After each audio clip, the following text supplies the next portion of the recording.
And our mission is to improve the local economy by creating a demand-driven workforce system in Prince George's County and workforce development programs that deliver qualified workers to businesses, improves the productivity of businesses, and provides job seekers with opportunities for careers in high demand, high growth industries. Next slide. Hashtag We Are EPG. You'll see it on social media. You'll see it everywhere. We say it internally, but again, when we say We Are EPG, that is inclusive of the entire workforce system. And again, Employ Prince George's, we are the bridge between job seekers and businesses. And our goal is to enhance our community partnership. Next slide. So I want to talk a little bit about the Maryland workforce, public workforce system and why this is really important, right? There are a number of workforce systems, as you can see, that are color-coded throughout the state of Maryland. But Prince George's County is centrally located in the capital region and is one of 13 local workforce development areas in Maryland. So it's beneficial if you're looking to have locations throughout the state of Maryland to know just kind of where our partnerships are. The Prince George's County Public Workforce System is governed by the Prince George's County Workforce Development Board, better known as WDB. And Prince George's County is called the Prince George's County Public Workforce System and is modeled and branded as the Prince George's County American Job Center Community Network, AJCCN. Next slide. So what is the Prince George's County Workforce System? It's a number of different entities, agency. It starts at the highest office in the state, governs the Workforce Development Board. It's inclusive of the Maryland Department of Labor, Prince George's County Workforce Development Board, and Employ Prince George's. Collectively, all of these entities and partners make up the American Job Center Community Network. And so we have several locations throughout Prince George's County. We have the American Job Center in Largo. We have the Youth Career Center located in Suitland, and then the American Job Center, National Harbor. And what this gives, this network, it operates as a service provider for government agencies and community organizations. The American Job Centers and satellite centers operate as access points. And then the administration, which is Employ Prince George's, is the AJC Community Network Administrator. Next slide. So I want to give some information of where you can join. You can join at www.pgcajc.com. And I encourage all employers to join because what you're able to have access to as a community partner are all the programs, everything that's beneficial to the entire community, all partnerships. And this is a very beneficial tool and resource here in the county. Next slide. So what is the network? Okay, community-based organizations, faith-based organizations, nonprofit organizations, EPG, libraries, government agencies, service providers, and educational institutions. All of this makes up the network.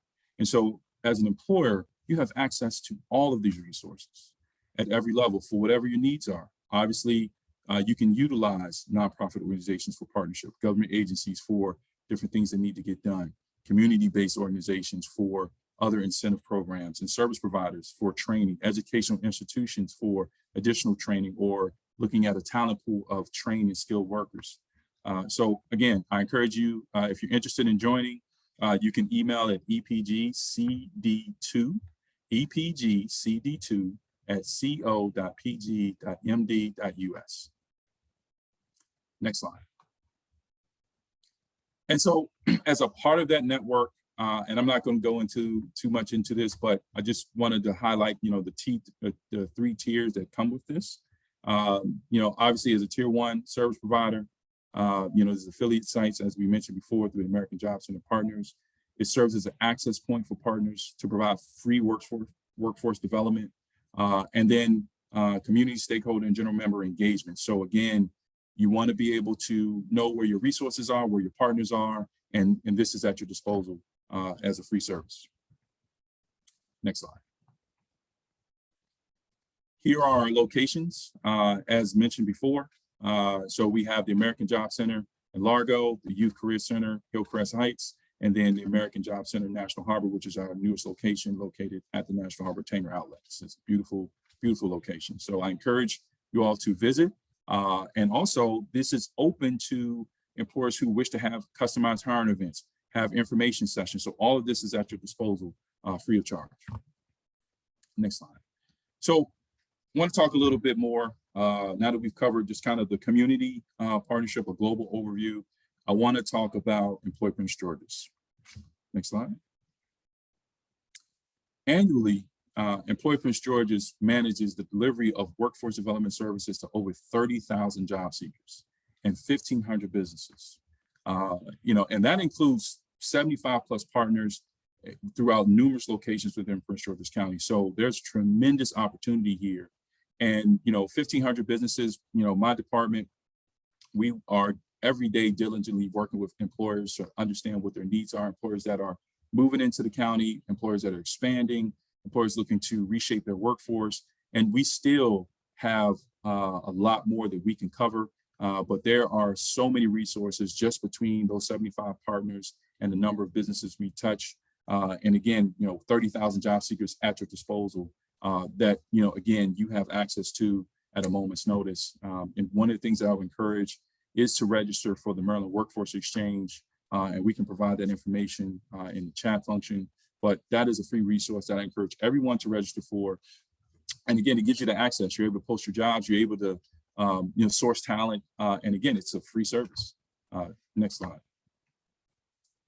So I want to talk a little bit about our demographic program. So Employer Prince George's has a unique makeup. We have end-to-end services. Our CEO says that, we are the manufacturer of workforce talent. And so some of the demographic programs that we cover, we have our Encore program, which is geared toward our more experienced job seekers, ages 55 plus, looking to get back into work or make a career change. We have our Career Pathways for All, which is focused more on our immigrant workers looking to establish a career domestically. We have our Veteran Career Connection, which again, self-explanatory, is aimed at our veterans who have served our country and looking to either make a career transition or even just upskill to enter into the next phase of life. Our Pathways to Success, which is our reentry program and focus on our returning citizens who are looking to get back into the workforce. And then, no surprise here, our COVID-19 Workforce Development Recovery Program, which again, been around for the last 2.5 years. COVID was a wave, it was a shock wave. And so, through legislation and an adjustment that had to be made, we service those dislocated workers who have been affected by COVID. And that program is extensive, and I'm going to talk a little bit more about that. But then we also have focuses on the youth as well. Ages really 16 to 24. It's broken up into 2 primary programs, which is our Youth Career Connections and our KEYS program, which means Knowledge Equals Youth Success. And we have departments that are focused on these specific programs. Our Career Services Department, which is job seeker facing, focuses on the top 5 programs. And then we have a Youth Services Department that focuses on the 2 programs below in our youth services. And then we have other departments that focus on some of our industry bridge programs that I'm going to talk about in the next slide. And the most innovative program that we have launching is our Apprenticeship Innovation Program. So if there's an opportunity to develop apprenticeships, we have that as well. Next slide. So as I mentioned, we have 6 industry bridge programs, which are aligned strategically with the industries we serve. And so we have the Capital Area Healthcare Alliance. We call it CAHA, which is focused again for healthcare professionals looking to get skilled and uptrained in the industry. Our EPIC program, which stands for Education Partnership for IT Careers, self-explanatory. Individuals who want to get into the IT industry or information technology industry can be skilled and uptrained through these industry bridge programs. Professional Services Institute. We have the Construction Works Program, Hospitality and Accommodations Institute, and our newest industry bridge program, which is our Transportation and Logistics Consortium. These are 6 primary industry bridge programs, which are managed and run by our Industry Initiative Department.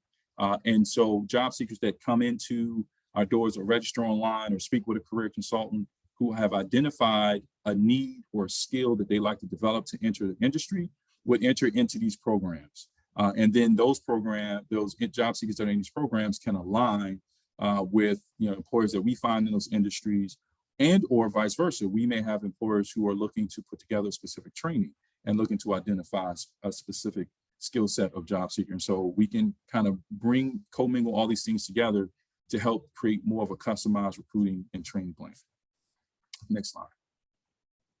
So want to double down a little bit more and talk about business services. And it's kind of some of the things that we do. And it's going to be some overlap from the last slides till now. So we can go to the next slide.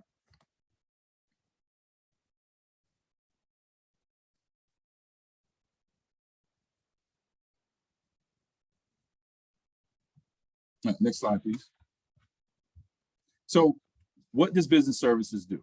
EPG's business services, we specialize in the field of addressing the most significant business needs of businesses in the area. And that's building and retaining qualified talent.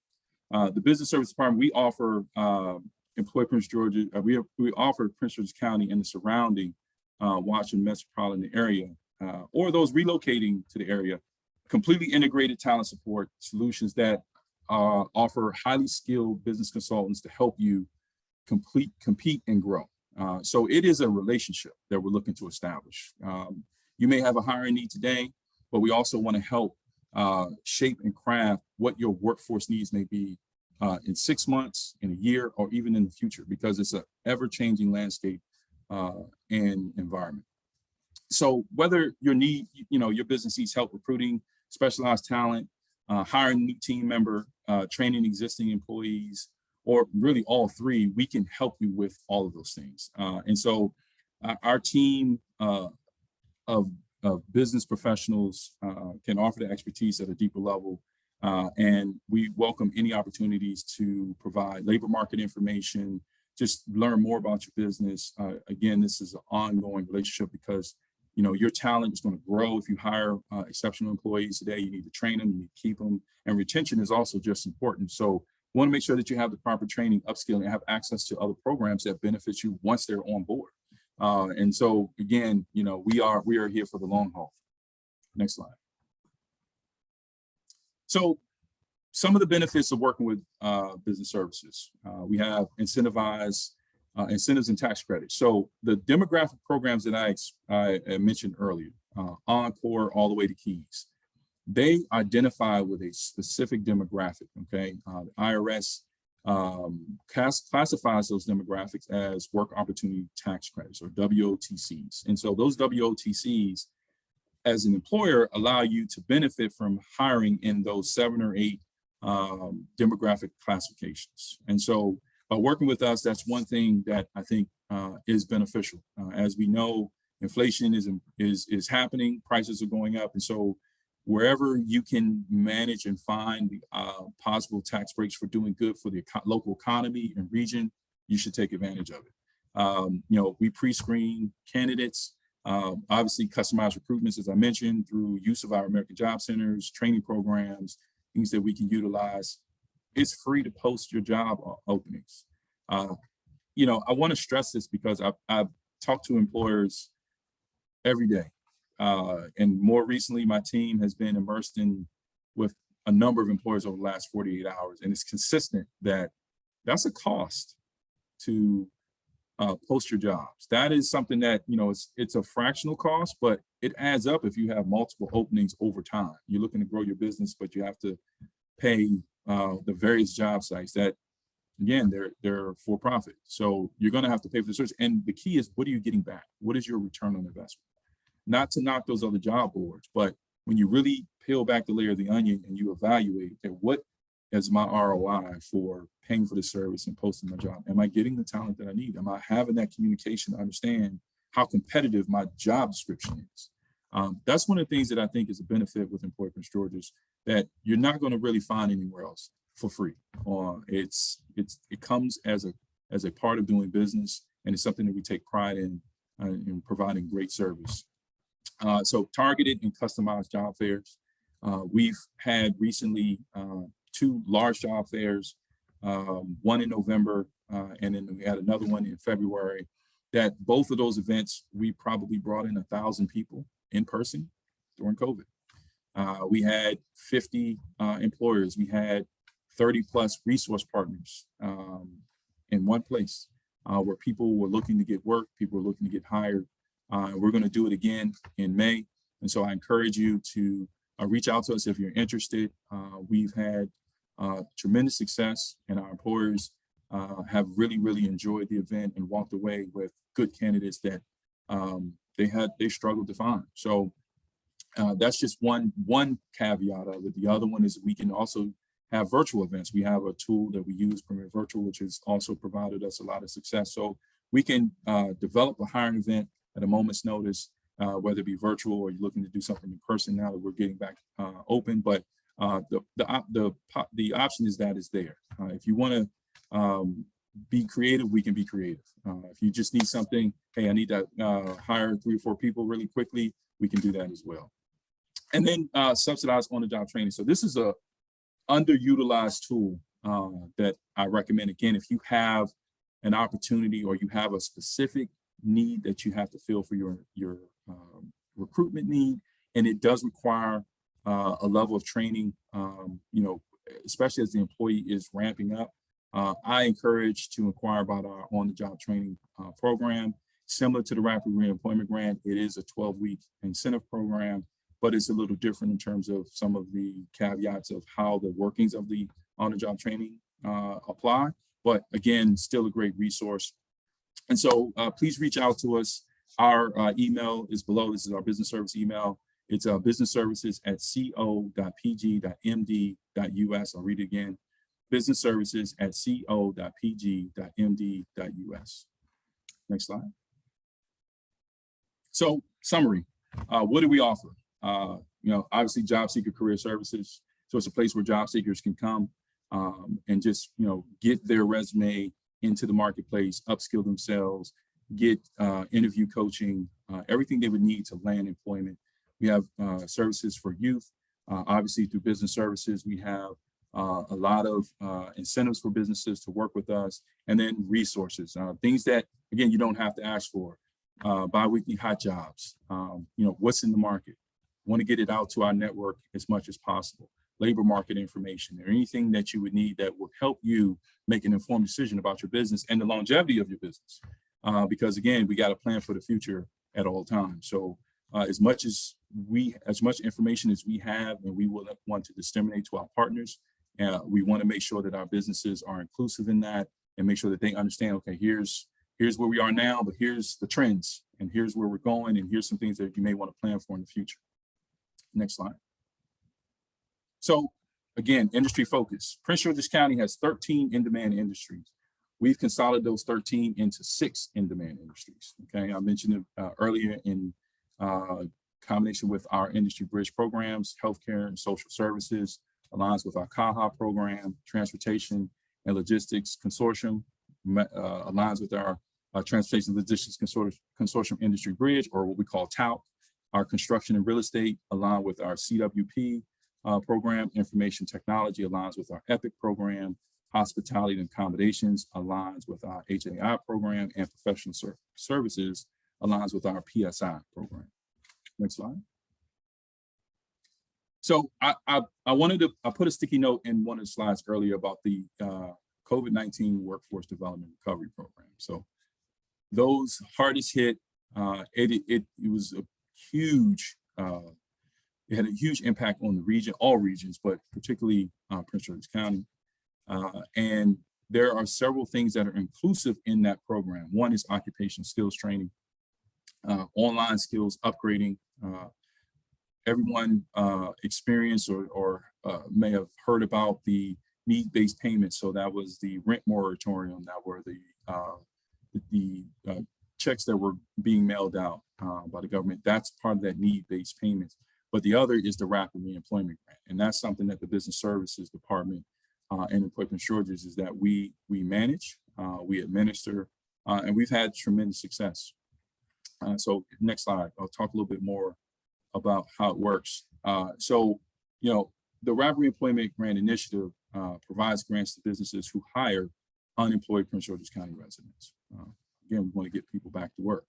But the grant is supplemented into either 50% or 75% of the new employee salary for up to 12 weeks. So what classifies a 50% or 75%? So 50% would be a business that has 199 plus employees or 200 plus employees. That salary would be supplemented at 50% for the first 12 weeks. Anybody that has a business that is less than 200 employees is supplemented at 75%. So I think that's significant. You know, a business can receive a maximum of $15,000 per new hire or unemployed residents that they hire. If you're a business looking to scale and grow and you have capital constraints and you're trying to make decisions of whether I market or do I need talent, I think this is beneficial. You know, you have 12 weeks of, you know, up to 75% of supplemented income, and your salary, your human capital is your biggest expense next to your brick and mortar if you have brick and mortar. But to take that stress or risk off of the table for the employer, I think can be significant, and it can help you realign your capital strategically.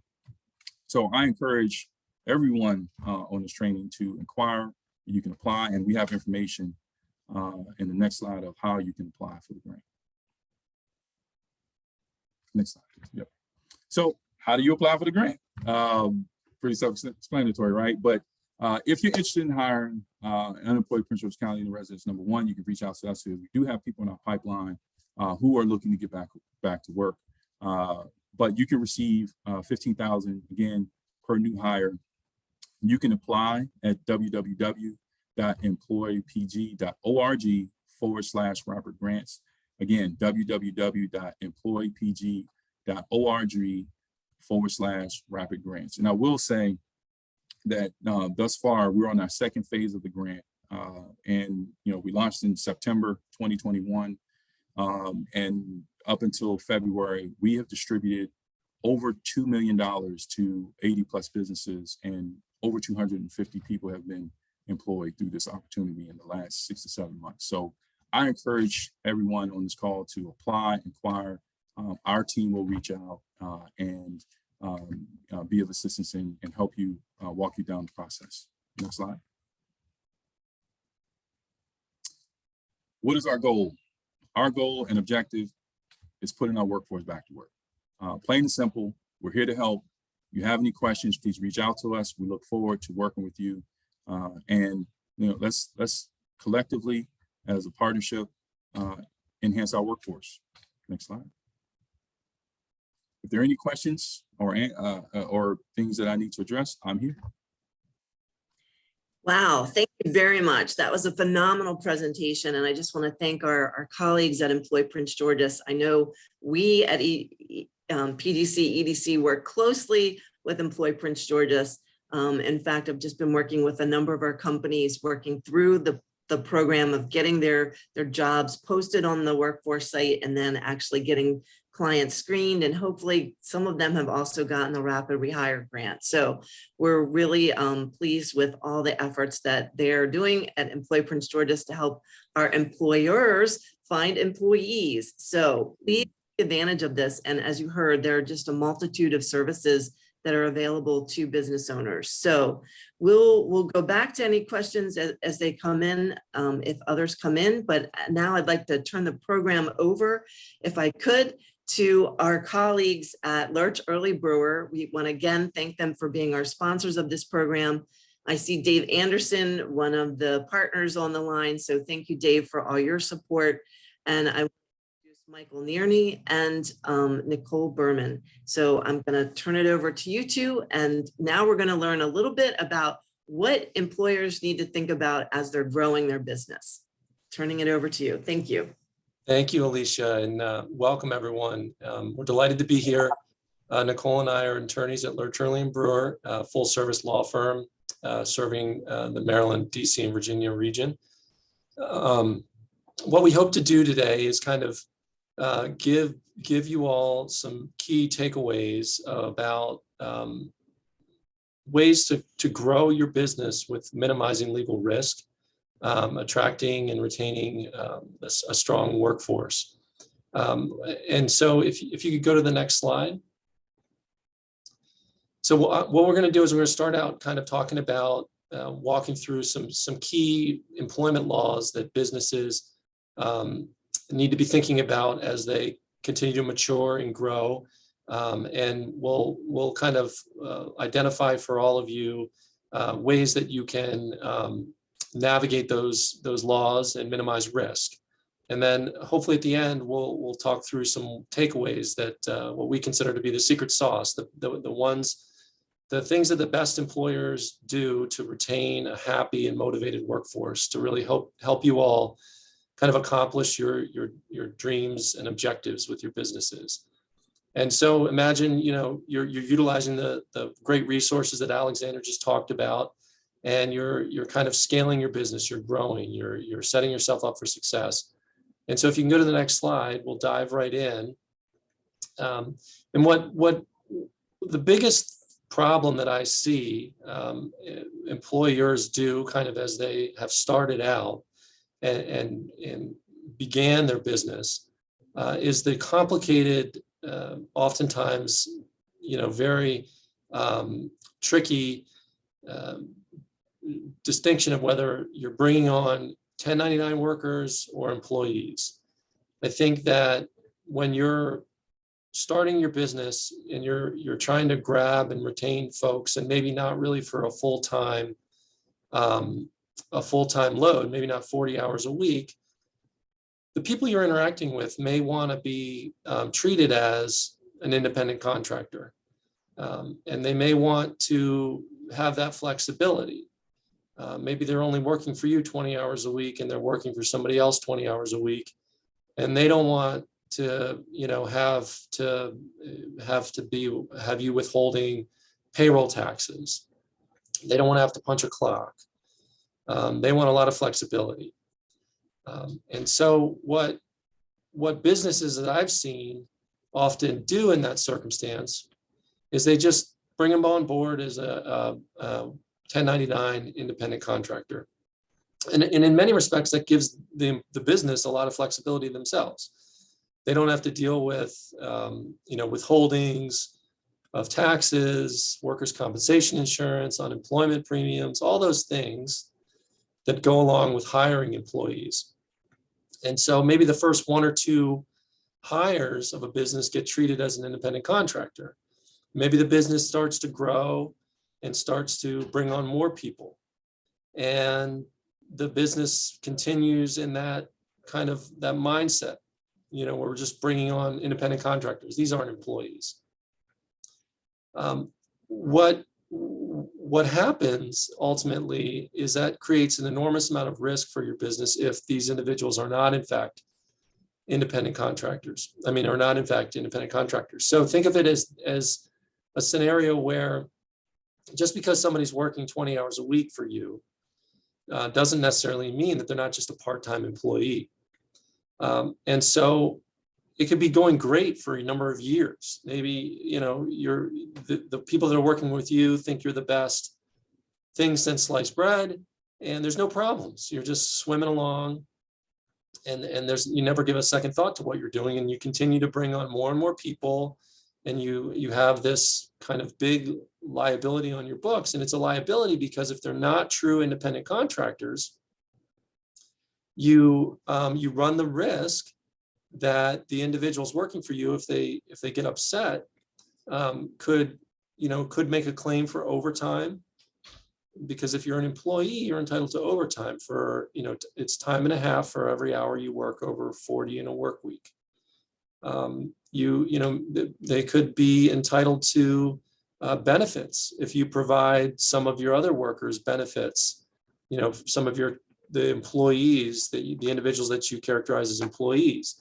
If you consider them, you don't provide benefits to your independent contractors. And there's a lot of other risks that you need to be contemplating here. There's risk from government agencies coming in and looking at your workforce and saying, wait a minute, where are our taxes? We haven't been, you haven't been paying payroll taxes. And that can be a huge liability that can exist. And it may happen, maybe your employees still love you, but maybe somebody gets hurt. and they file workers' compensation, and they seek to recover from that. And then the workers' compensation agency says, we don't have a file for you. You know, what's going on? And then you'll get a nice little letter from the Maryland Department of Labor asking a lot of questions. And that's where I see this problem really kind of grow out of control. Either there's a regulatory knock on your door, some government agency says, what's going on? We're not getting our payroll taxes, or we're not getting unemployment or workers' compensation payments. And that may be triggered from an employee that loves you, but just makes a claim. Maybe you had to lay somebody off and stop working with them, and they filed for unemployment. And that can snowball because those agencies, they all talk to each other. So the Department of Labor can let the comptroller's office know that there's a problem. And I see this kind of spin out of control that way. Or maybe, you know, things go really well for an employee for a while, but then they, you know, start not performing, and you try to manage them and you try to move them on, cut ties with them, and they get upset because they don't see the world the same way. And so they raise the issue. You know, they say, fine, I understand you fired me, but where's my overtime? You should have been paying me overtime. And so this is kind of, you know, things to be thinking about. And so if you go to the next slide,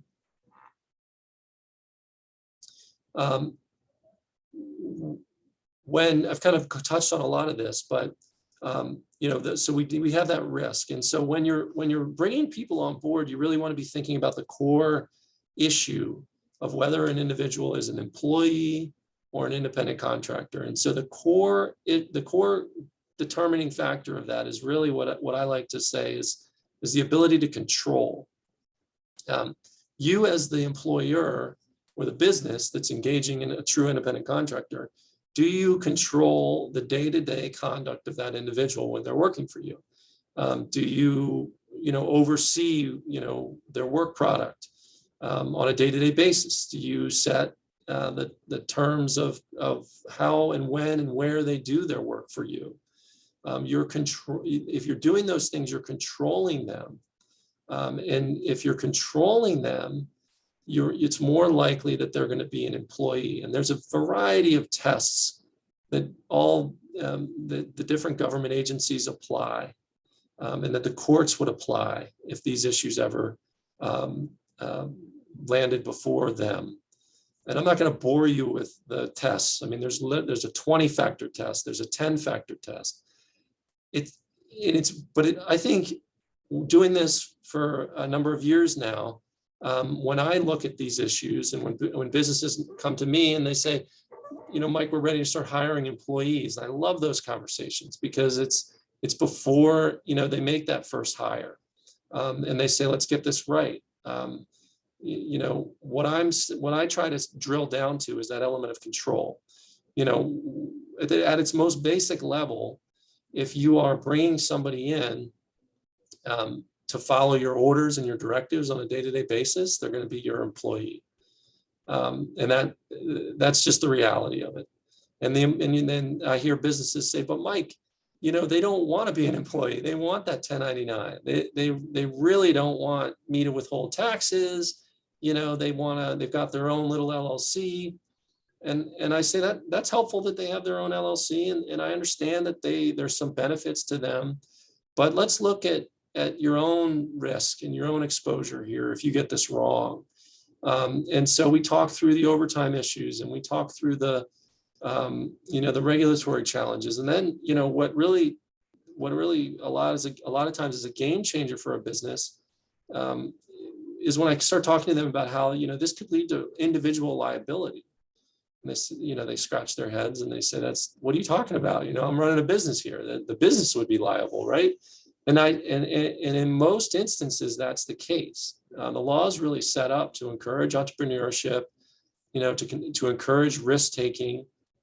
But this is one area, the wage and hour area, the employee independent contractor area. It's really, it looks at that shield, that corporate shield, and it disregards it in many respects when it comes to wages, because wages are just sacrosanct in the law. And so the employees or the individuals you have working for you, if they're really supposed to be an employee, they can pierce right through that business shield and get at the individual who's really making the decision, because what the law doesn't want to have happen is that a business stiffs its employees, even if it's good natured, and they think, we're doing what they wanted, Mike. They asked us to be an independent contractor, but the law looks at it and says, we don't want the owners of the business taking the money and walking out the back door and stiffing the employees their wages. And so a lot of times when I bring that to the table, individuals who are running businesses and kind of got used to maybe a 1099 way of doing things, and they have workers who like it, and maybe it's common in their industry. I see it a lot in the construction or restaurant industry, and they say that, this is what I got to do to compete. When I start educating them on that reality, that, you're putting not only your business at risk, but you're putting your own assets at risk. They kind of come around and start thinking about it and really focusing on, okay, am I really controlling this person? They may only be working for me for 20 hours a week, but yeah, I tell them when to show up. I tell them when not to work. I tell them, what to do on a day-to-day basis. I'm not hiring them to just, hey, I need a new software code, or I need an app for my business. I want you to develop it. I don't care when you work. I don't care, how you do it. I just need an app that works. That's a true independent contractor. And so the farther you get away from that, the more likely you're in an employee situation.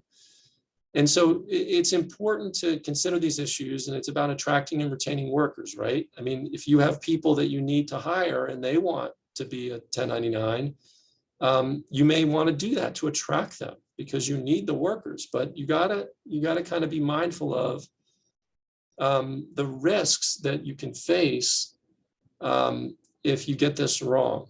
And so what I would encourage all of you to do as you're thinking through this issue, if you have a bunch of 1099s, or if you're contemplating doing that, bringing people on as 1099, is really consult, the day-to-day of, how this relationship's going to work. Are you going to control what they're doing? And if you are, you might as well just bite the bullet, sign them up as employees, pay the payroll taxes, and minimize risk, because that sets you up for long-term growth. You don't want a demand letter from a lawyer 6 months after you bring somebody aboard, which is going to divert you from, the dreams that you have for your business and the growth plan you have for your business. Because now you've got to hire a lawyer, and you've got to make that problem go away. You don't want to expose yourself to that.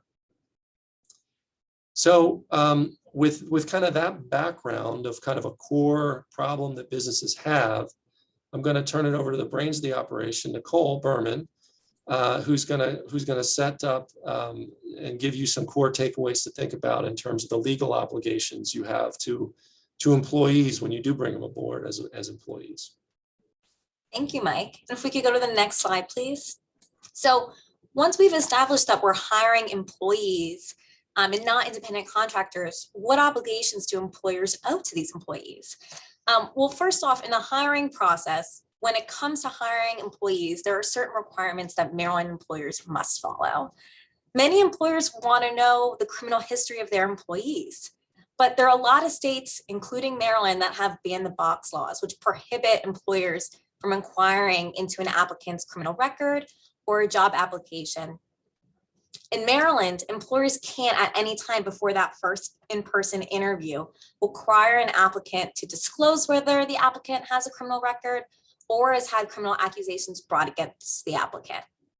And if you decide to conduct a criminal background check, there are also notice and authorization requirements that employers must follow. There are also a lot of employers that are concerned about their employees directly competing with their business that they've worked so hard to grow when they leave employment. And in order to prevent this, employers will sometimes require certain employees that they hire to sign an agreement that restricts the employee's ability to work for a direct competitor when they leave. And this is commonly referred to as a non-compete agreement. Many states, including Maryland, have laws that restrict an employer's ability to require an employee to sign a non-compete. In Maryland, employers can't require employees who earn equal to or less than $15 an hour or around $31,000 annually to sign a non-compete agreement. There are also some states that prohibit non-compete agreements for also low-wage workers, or others that outlaw them entirely. So it's really important when you're hiring employees to consult with an attorney on what you can ask them, what you can't, and also what you can require them to sign. And as Mike just discussed, if the worker and employer hires an employee and not an independent contractor, the law governs how much employers have to pay them and when you have to pay them. If employee is not exempt from overtime requirements, employers have to pay them the minimum wage. Maryland has a state minimum wage, which is actually higher than the federal law. The current minimum wage in Maryland is $12.50 per hour for employers with 15 or more employees, and $12.10 per hour for employers with 14 or fewer employees. Now, some counties also have minimum wage laws, setting a higher minimum wage than the state law, like Montgomery County. PG County also has a minimum wage law, but it tracks the state law. So it's important when you're hiring employees to consult not only the federal law, but also any state or local requirements that are going to govern how much you pay employees.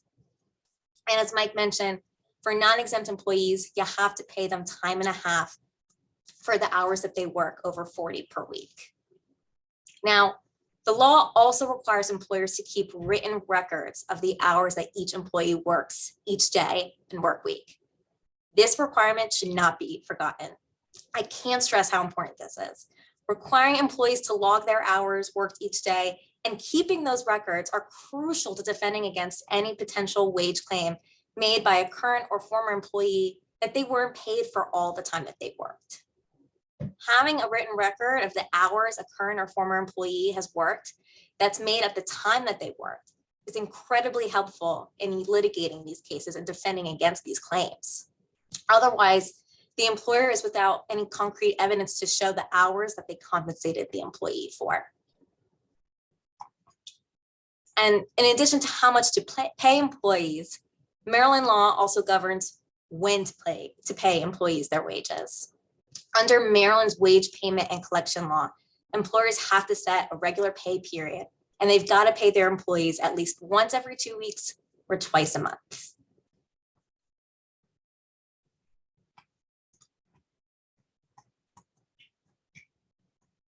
And if an employer chooses to pay employees higher than the minimum wage, or for exempt employees, pay them a salary, it's important to keep in mind that the salary or wage you set needs to comply with any state equal pay laws.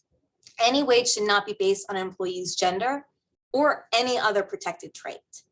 Employers should ensure that the wage allocated to a position is based on the specific position at issue and the requirements of that position, or is merit-based, based on the quality and quantity of the work. Now, when you're hiring employees, you have to give employees notice of their pay, when they will be paid, and any leave benefits that they are going to be entitled to. Employers also have to post copies of Maryland wage and hour law and any other laws that require posting and notice to employees. And as you hire employees, employers also can become subject to obligations to provide employees with leave or time away at work for certain purposes. One of the major federal laws that requires employers to provide leave is the Family and Medical Leave Act. The FMLA provides employees with a right to unpaid leave for an absence for work for up to 12 weeks for their own medical condition or family obligations. Now, employers are only covered under the FMLA if they have 50 or more employees. And there are certain requirements that employees have to meet in order to be eligible to take leave. They have to be employed for 12 months. They have to work for 1,250 hours during the 12 months before their day of requested leave. But if your employee is entitled to FMLA, it's important to know that their job is protected. So they have to be reinstated to the same or similar position when their FMLA leave ends. Now, obviously, because the FMLA, you have to have 50 or more employees, and the employee has to be eligible and meet those requirements in order to get the leave. Not every employer is going to be covered under the FMLA. However, even if the employer isn't covered under the FMLA, the employer might still be obligated to offer leave under the Americans with Disabilities Act to employees that are disabled. Under the ADA, employers have a duty to accommodate a qualified individual with a disability. And a leave of absence for a specific period of time could be an accommodation under the law if it allows the employee to be able to perform the essential functions of that job that they have following the leave. Now, in addition to the leaves of absences that we just discussed, there are also state laws that require employers to provide leave to employees. For example, Maryland has a law that requires employers to provide paid sick and safe leave to employees. So employees are entitled to use that leave for their own illness or injury, to care for a family member, or to obtain relief due to any domestic violence, sexual assault, or stalking committed either against them or a family member. Counties in Maryland also have similar sick leave laws. For example, Montgomery County also has a sick and safe leave law that covers all employers. And in addition to these sick leave laws, there are also other leave that employers have to provide employees. For example, unpaid parental leave, jury duty leave, bone marrow and organ donation leave. So it's really important when you're setting up your business and as you gain more employees to check these laws and consult with an attorney to see what obligations you have to employees, whether it's to provide them with paid leave or unpaid leave and under what circumstances to do so. Can we go to the next slide, please?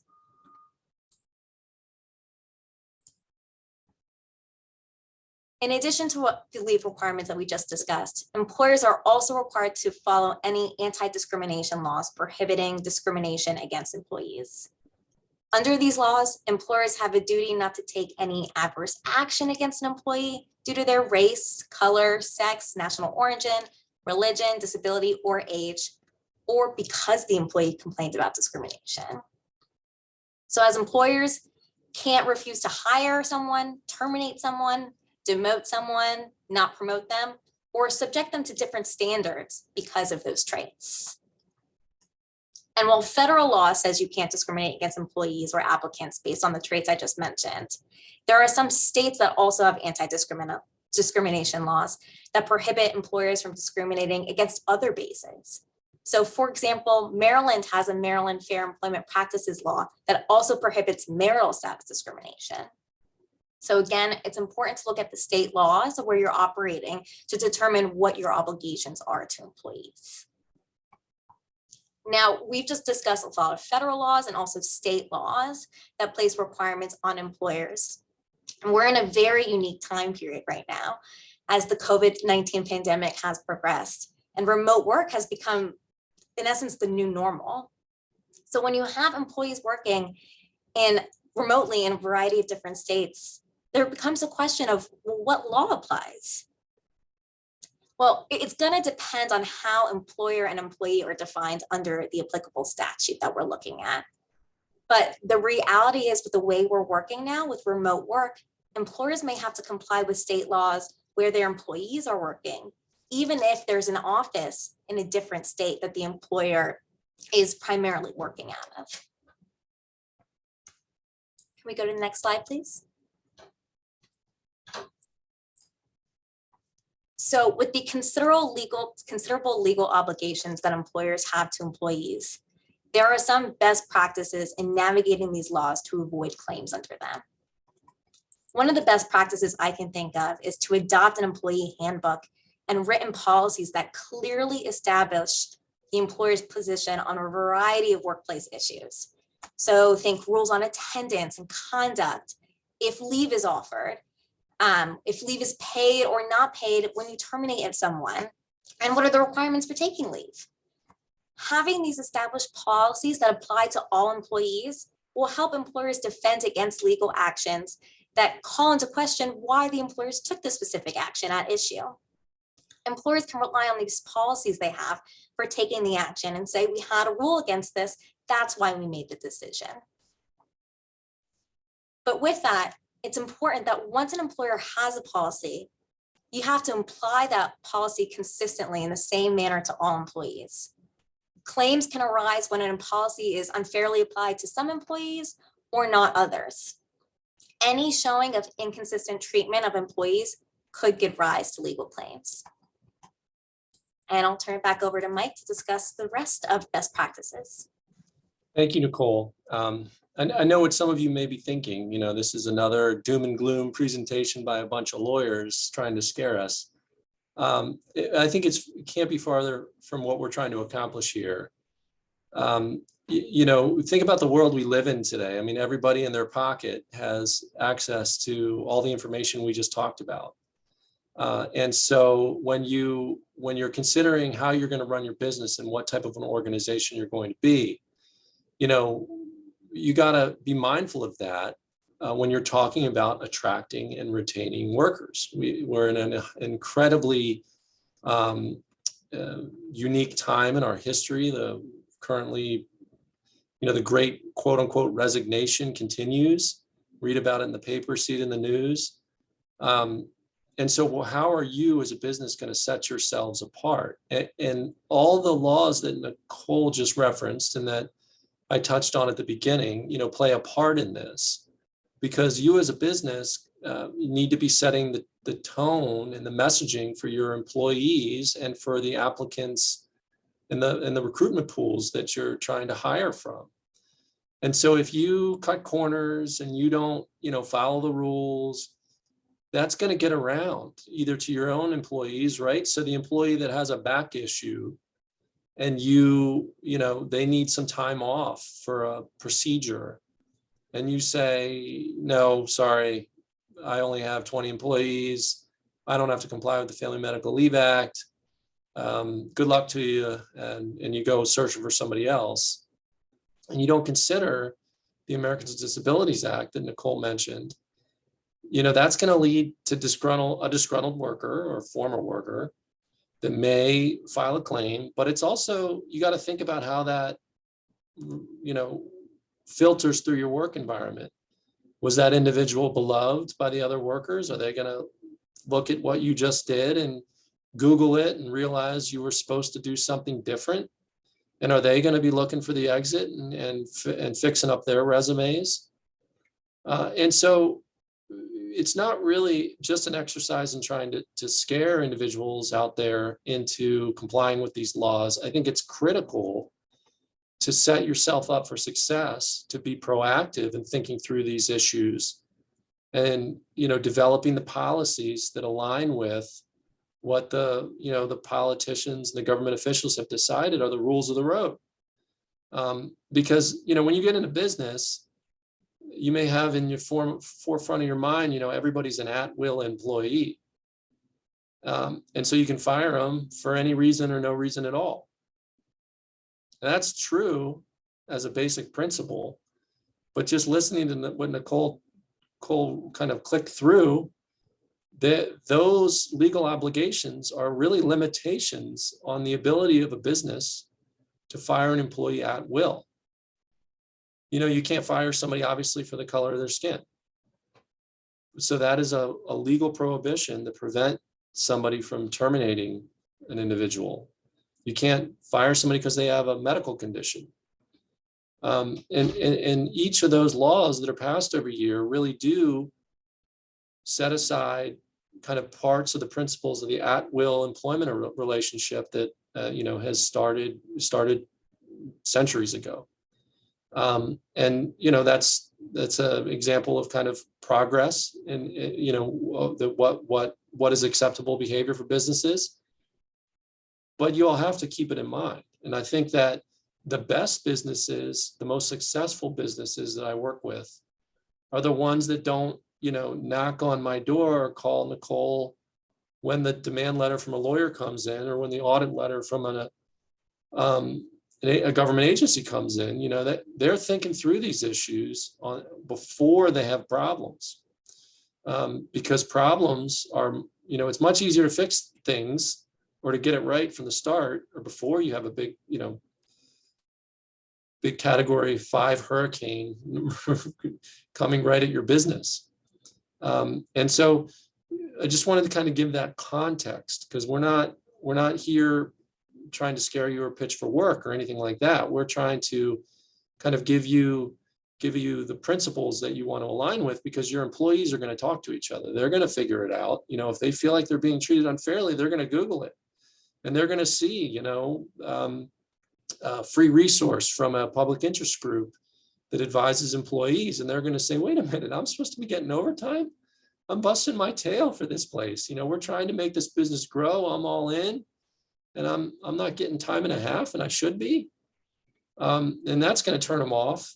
They may sue you. They may just leave to greener pastures. So, you keep that in mind. And as you document and figure out how you're going to run your business and develop your policies, I strongly urge you not to just grab a policy off the internet, slap your company's name on it, and say we're good to go.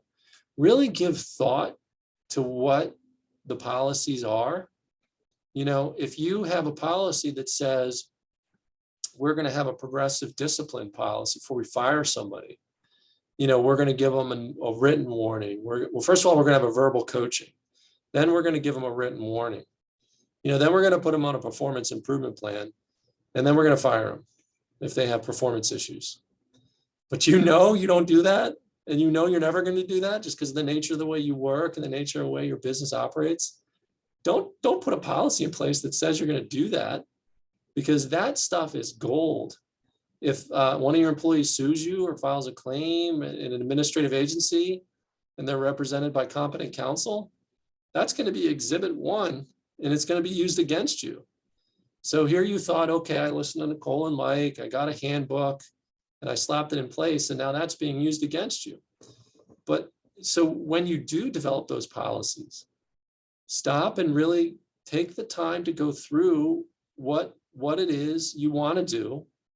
And I do think it's a good idea to consult either a knowledgeable business partner in the industry, and a lawyer, some counselor, some wise counsel who can talk through, okay, you want to do this. You want your policy to say no earrings or no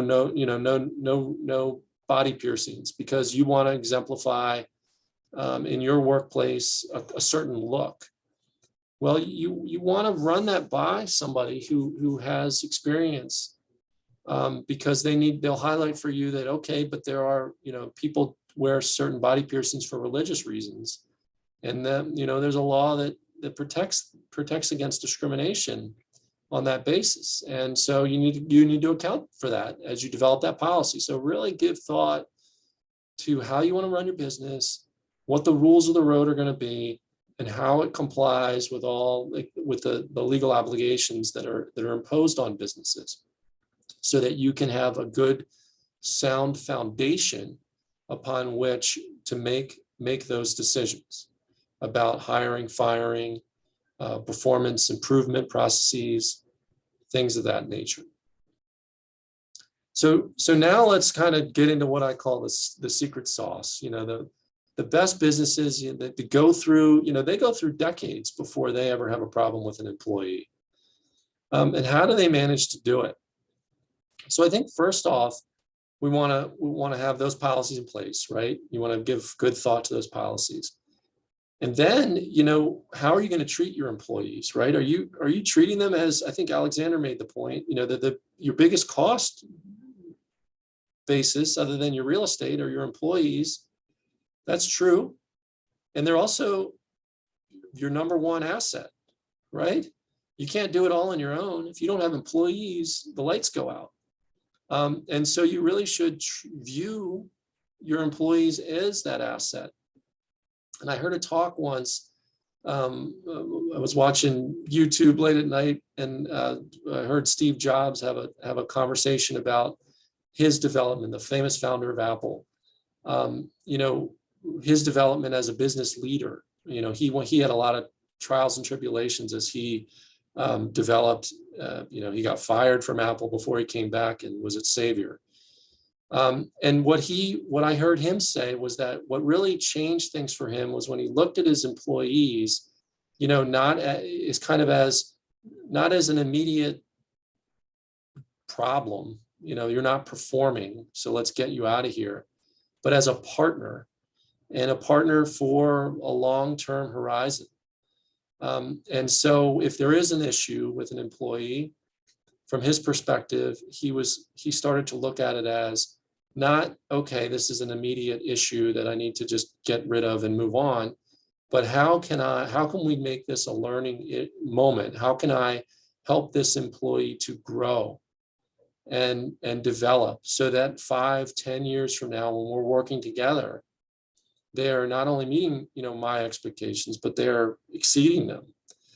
And so that mindset I've seen in my day-to-day dealings with employers as they navigate these employment issues. The employers that go through decades without getting sued are the ones that kind of have that view of their employees as their partners, as their, the number one asset, and their success is your success. And so just that mindset, the way you treat your employees on a day-to-day, they pick up on that. And that helps them like you. If there's a problem, that helps them come to you and talk about it rather than running to a plaintiff's attorney and sending a demand letter. And that helps them stay with you. You might not be able to pay them the most money. They might be able to get more money from a different company, a more developed company. But if they like and value you and feel like you as the employer value and like them and want to see them succeed, I think, that speaks volumes and would go a long way to attracting and retaining a strong workforce. And now I can see I can feel it. People are rolling their eyes. They'll say, Mike, yeah, but that's all great, but we've got day-to-day performance issues. We want to be the shining light and we want to be the lovey-dovey employer, but we got to get work done. How are we going to do it? Well, I'm not saying you keep around bad employees forever. I think that actually hurts retention if you keep employees who are underperforming, because that brings down the whole team. And that causes employees who are your superstars to feel undervalued because they have to put up with and probably carry water for employees that are underperforming. So I want to talk with you about how to deal with poor and underperforming employees. I think first and foremost, you've got your foundation. You've put in the time. You have sound policies. You've got them in writing. You want to have good job descriptions for everybody, because you're going to point back to your policies and your job descriptions when you have to document and deal with performance issues. So you've got a job description that says, okay, this is what the employee does for you. And so you've got an employee that's underperforming. Why are they underperforming? What specific metrics can you point to say they're underperforming? The best counseling sessions are tied to objective facts. They don't exist in your mind. They exist on a piece of paper somewhere. You can say, okay, this salesperson is supposed to sell $100,000 a year, and they're only selling $500,000 a year. That's an objective fact, and it's easy to document, right? And so you meet with that employee, you talk about it. You say, these are the objectives. Look at your job description. This is what we've talked about. Why aren't you meeting those? Why aren't you meeting that objective? What's the issue? Maybe you learn, there's a problem at home. Maybe you learn that they're not getting along with another employee. Maybe you learn that they don't think they have the resources. All right, so you have that conversation. You document the conversation. We met on this date and we talked about falling short of our expectations. You document whatever extra support you're going to give that individual. They identified one of the reasons why they're not meeting our expectations is they don't have an administrative support. Okay, we're gonna get them some administrative support. You document that, and then you hold their you meet with them on a set time schedule. You say, okay, we're going to talk in 30 days. We're going to see how it's going. We're going to see if this administrative support is working. You document that. We met again 30 days later, still not meeting the objectives. Support's in place. Employee thinks that's enough. And then you continue to set a time frame to keep meeting with the employee, and you document those conversations. So when it comes time to move on from that employee, you have a set roadmap to explain what you did, what your business justification was, if that employee decides to file a legal claim. And as you saw from what Nicole went through, if an employee wants to sue you, they're going to find a reason to sue you. You know, they didn't get paid right. They worked at night. You didn't pay them overtime. You know, they complained about harassment. Maybe the harassment didn't really happen, but they complained about it. And then you wrote them up and then you fired them. Well, to protect yourself, the documentation protects yourself because it shows that this wasn't made up out of whole cloth. This was a real issue. You talk with them about it and you documented it. I mean, I can't tell you how many times I've dealt with litigation, employment litigation, or an employment charge, and the individual, you know, there is just amnesia on the other side from the employee as to what was talked about, but not documented. So my client will tell me, I sat with them over and over again. We worked together. The employee knew they were struggling. It was even me and my HR representative. We sat with them. I got a witness. And the employee you know, tells the story in that scenario that they were the best thing since that sliced bread. And they never heard word one about a performance issue until they complained that they weren't getting paid properly. So by documenting and meeting those obligations to document and meeting with the employee on a routine basis, you're protecting yourself and you're being fair to the employee because you're giving the employee, you know, notice that there's a problem. And where you really never want to be, and so I get it, sometimes that's where you end up because none of us are perfect, but where you end up is, Mike, I got to get, you know, typically it's a 4 o'clock call on a Friday. Mike, I got to get rid of this person today. Why? They're not meeting it. I've met with them over and over again, and they're just not meeting my expectations. Okay, what are your expectations? I don't know, Mike, they're just not a good fit. Well, I always try to pump the brakes. Don't want to make a quick rash decision on a Friday afternoon. Let's, you know, send me any documentation. You know, do you have a performance review? You want to be giving your employees annual performance reviews. Because that's a check-in, that's a moment in time where you're going to be checking in with them and documenting their performance. Are there any? And so be mindful of that. You know, that if you're going to terminate somebody based on not a good fit, or I know it when I see it, you are leading with your chin. If that employee comes at you with any claim, you are going to struggle to explain 18 months or 2 years later to a judge or jury or administrative agency what was in your head on, you know, March 10th, 2022, when you let the employee go. So want to get in that routine, having your annual performance reviews, and you got to give honest feedback. That's your opportunity to be honest with the employee. You can communicate your expectation that you want the employee to succeed, and you want to support the employee, and you want to welcome any feedback from the employee about how you can help them succeed, but you got to be honest with them. You can't just kick the can down the road and give them a 5-star performance review if you don't feel that way about the employee, and then expect not to have problems if, you know, in 2023, you're going to let them go. And then their 2022 review says, you know, they're great and you love them. And you didn't really mean it, but you were just trying to go along to get along. You didn't want to have a problem. You didn't want to tell them they weren't meeting your expectations because you thought it would just get worse. So you want to give honest feedback on an annual basis. You want to document performance reviews along the way. And hopefully you're going to grow to a point where this doesn't all fall on your shoulders and you're going to have managers. So once that happens, you know, the final point I'll leave you with is training your managers, right? You don't necessarily, when you ascend to a management position, you don't necessarily have the ability to perform as an employee is not the same skill set as performing as a manager. And I've seen it time and time again. You know, the best employees for you ultimately become your worst managers. And it's because you didn't really, may not have supported them in that transition. So you want to give time, either give your own wisdom and expertise sit down with them, a cup of coffee, a lunch, a couple times, to impart to them how you've succeeded to now be in a position to hire a manager, and educate them on how it is. You're going to give honest feedback.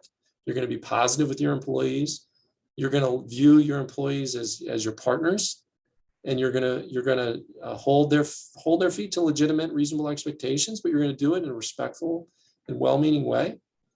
You're going to educate them on all the laws that Nicole and I talked about earlier, so that they understand it's not just at will. It's not just, okay, it's Friday, this person's been a pain in my butt for 2 months, I'm going to fire them, because there's other issues to think about. Did they complain about something that's protected? And so don't just think your best employees become your best managers. Really spend time talking with them and giving them the resources they need, whether it be a webinar like this, paying for them to go sit for an hour to listen to some great management consultant talk about the best way to manage employees. That'll go a long way. Making sure your managers know what your policies are. So walking them through the handbook and the expectations that you've set for them and your employees. And talk about the importance of treating everyone equally, right? The natural human tendency is to cut slack to your A+ superstar performers. But if you do that, and then you want to drop the hammer on your C employees or your D employees, those employees are going to say, that's not fair. And if it's not fair, maybe there's a reason why I'm being treated differently. And maybe it doesn't have to do with my performance. Maybe it has to do with because I complained about not getting that overtime check. Or maybe because I complained because I didn't get my paycheck every 2 weeks. Maybe that's what's going on. And then maybe I should talk to a lawyer. So, I mean, these are I think this really is the secret sauce for businesses, having sound policies, thinking them through, putting them in writing, communicating them to your employees, having really good job descriptions that actually say what the employees are expected to do for you in that position, having an annual performance review process where you're going to be positive but give honest feedback, dealing proactively with poor performing employees so they don't fester and cause problems and grow, the problems that grow within your workforce and cause people to head to the exit, educating, training your managers, giving them the tools necessary to succeed.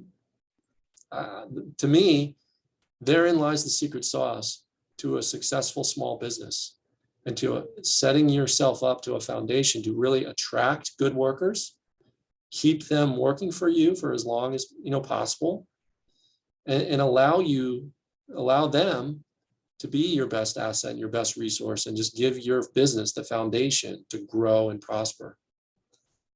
And so I don't know if we got any comments or chat questions. Yes, we do. We do have one question. Well, it looks like Gary has his hand up, and I'm not sure. Here we go. It's in the Q&A now. Here we go. So I'm extremely grateful to PGCEDC and Employ Prince George's and the info from Lerch Brewer. This has been an excellent webinar, super informative, and such great presenters. So that was basically just a comment from Ms. Watts. So thank you so much. She's thanking us for the opportunity to be here. And I believe that Gary is actually trying to ask a question, and I'm not sure if we have the ability to unmute him or if they could put it in the Q&A. So Gary, I was trying to let you know that you could put your question into the Q&A area, and then we can get to you. I did have one other question for Nicole. So many, through this difficult time period that a lot of business owners have been going through, and a lot of stress that business owners have been going through, there has been some question about, mental health and mental health leave. Is there anything that an employer should know related to that? Is that part of family medical leave or something else, or can you just touch upon that for us, if you would? Yeah, I think that's a great question. And I think it's going to depend specifically on if there is a medical condition and what that condition is. Like I said, under the Americans with Disabilities Act, employers have to provide employees with reasonable accommodations if they're a qualified individual with disability. And a disability could be a physical impairment, or it could also be a mental impairment. And the family medical leave also protects and allows employees to take unpaid leave based off a serious health condition. So there could be a case, it just depends on specifically if there is a condition. But I think the point that you bring up is that we're going through so much in today's times. And also, I think this has been an initiative that has taken off recently, of recognizing that mental health and preserving our employees' mental health and making sure that they have resources that they can go to if they're experiencing that is something new. And I think employers are recognizing in the workforce. And there's been a lot of, just employers taking the time to say, look, we know mental health is important, and maybe having certain employee recognition, or also coming in with a consultant to how to deal with mental health in these times, are other ways. Like, even if employees are not entitled to leave under these statutes, employers can still make it known and treat their employees with that respect and say, we know this is a tough time, and here's how we're here to help you.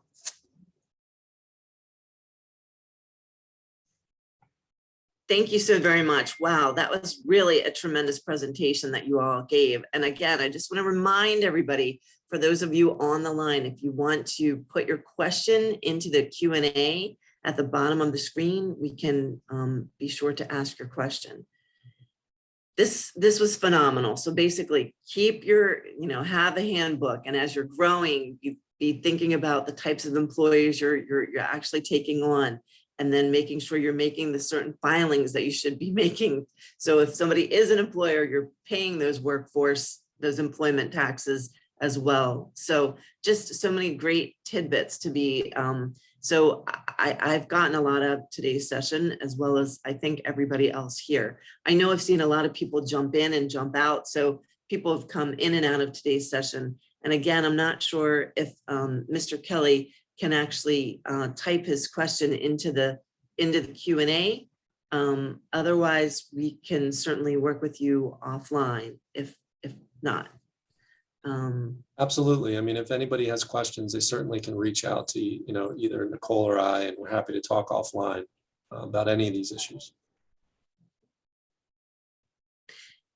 So I'm going to give it one more second, because I know sometimes people are reluctant to ask a question, or maybe you did such a great job, you covered everything. So between Employ Prince George's and Lerch Brewer, we really covered a lot. So this was a tremendous session, and I'm so glad we've recorded it, because it's going to be extremely helpful to those who listen to it later as well.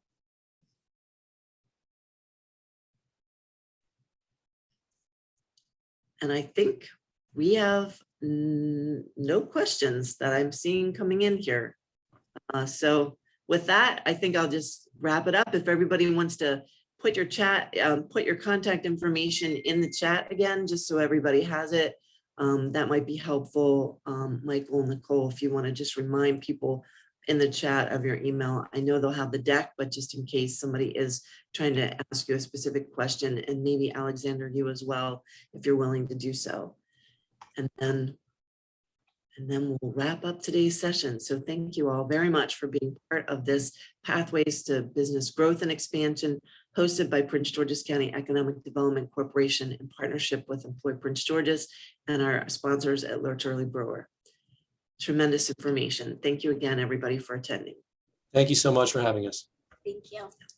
Thank you. Take care.